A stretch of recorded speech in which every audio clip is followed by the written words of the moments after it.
To change your Shopify store's time zone, start by logging into your Shopify admin dashboard. From the home screen, look at the bottom left corner and click on the settings icon, which looks like a cog or a gear. This will open the full settings menu for your entire store. Inside the settings menu, you need to find and click on the option labeled Store Details. It is usually located near the top of the list.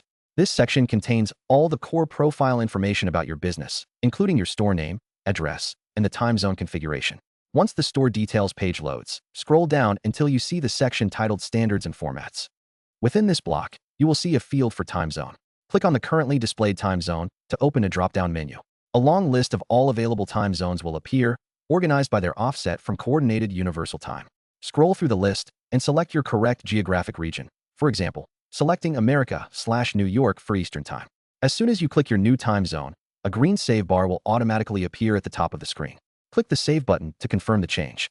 Your store's published dates for blog posts and order timestamps will now reflect this new time zone immediately. But remember that this change only affects how you see data inside the admin and does not alter the time zone on your customer-facing storefront.